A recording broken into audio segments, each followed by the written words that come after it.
गंभीर आहे। मी पीडितेची माहिती त्या ठिकाणी विचारपूस केली। जेल समजून ऍसिड पडलंय आणि पुन्हा वर थोबाड करून म्हणायचं की चुकून झालं, म्हणजे किती गाफील आहे। डिलिव्हरीची महिला आहे, तिच्या आतमध्ये एक बाळ आहे आणि त्याची सोनोग्राफी तुम्ही म्हणता चुकून ऍसिड पडलं। आज त्याचं कुटुंब सांगतं की पूर्ण काळं झालंय। लॉंग टर्म तिला काय त्रास होणार आहे, लॉंग टर्म तिचं आयुष्य किती सुरक्षित आहे याची अश्युरिटी कोण देणार आहे? दलिताची महिला आहे, ती बौद्ध महिला आहे आणि या ज्यांनी घडवलंय त्यांचा नेमका उद्देश काय? ते कोणत्या प्रायव्हेट हॉस्पिटलला अटॅच आहेत का? गोरगरिबांनी डिलिव्हरीसाठी सरकारी हॉस्पिटलमध्ये येऊ नये, त्यांच्या मनात भीती बसावी, अशा पद्धतीचं काही षडयंत्र आहे का? याची सखोल चौकशी कोण करणार? असं चालणार नाही, हे गंभीर आहे आणि म्हणून याचा आम्ही निषेध करतो। सिव्हिल सर्जननी याची भूमिका घ्यावी। या पीडितेची भेट सुद्धा सिव्हिल सर्जन घेत नाही आतापर्यंत। एसपी येऊन भेटलेले नाहीत, या घटनेमध्ये विचारपूस नाही। जिथं घटना घडली तिथंच तिला ऍडमिट ठेवलंय। तिच्यावर कोणी मानसिक दबाव आणला, तिला कोणी त्या ठिकाणी टॉर्चर केलं, तर कोण जबाबदार आहे? आज तिला जालन्याच्या जिल्हा रुग्णालयामध्ये नेणं गरजेचं आहे, तिचं व्यवस्थित चेकअप करणं गरजेचं आहे। आताही ती म्हणते की माझं दुखतंय, तिची आजी म्हणते पूर्ण काळं निळं झालंय। भविष्यात तिच्या जीवाच्या धोक्याची अश्युरिटी कोण देणार आहे, हा आमचा प्रश्न आहे। त्याच्यामुळे गंभीर आहे, याच्यात सखोल चौकशी झाली पाहिजे। हे सहज प्रकरण नाही, चुकून ऍसिड पडला असं कसं होऊ शकतं? इतिहासात कधी घडलं नाही, मेडिकलच्या आरोग्य विभागाच्या इतिहासात अशी घटना घडलेली नाही।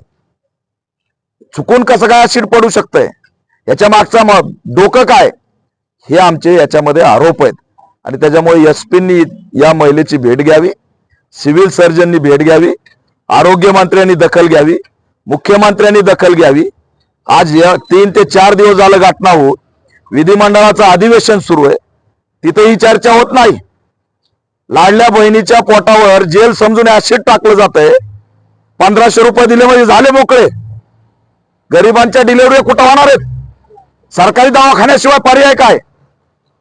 आणि म्हणून हे नेमकं षडयंत्र काय, हे कसं झालं, सीसीटीव्ही कॅमेरे असतील, सगळी चौकशी या ठिकाणी झाली पाहिजे। आणि या हॉस्पिटलमध्ये जे कोणी याच्यात आरोपी त्यांच्यावर सुद्धा कारवाई झाली पाहिजे, ही आमची भूमिका आहे।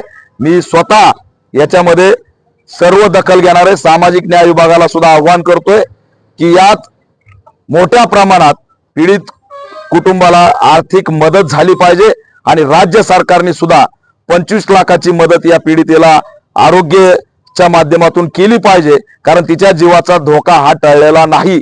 आम्हाला समजते की लेकरावर पण परिणाम झालाय की काय, तिचा डोळा लेकराचा बारीक झालाय, त्याच्यामुळे हे चालणार नाही। तुम्हाला वाटत असेल दलित महिला आहे, विषय संपून टाकू, 2 पैशाचा आम्हीच देऊ, तर हेच आम्ही खपून घेणार नाही। राज्य सरकारने इंटरेस्ट घेऊन त्या ठिकाणी 25 लाखाची मदत केली पाहिजे। आणि दुर्दैव आहे, कुटुंबाला आमदाराचा फोन सुद्धा नाही। काय भेटलेत का? ठीक आहे, त्यांनी सुद्धा दखल घेतली पाहिजे आणि त्याच्यामध्ये अधिवेशनामध्ये हा मुद्दा काढून राज्यामध्ये सरकारी दवाखान्यात होणाऱ्या डिलिव्हरीच्या संदर्भात काळजी घेतली पाहिजे, ही सुद्धा आमची या माध्यमातून मागणी आहे।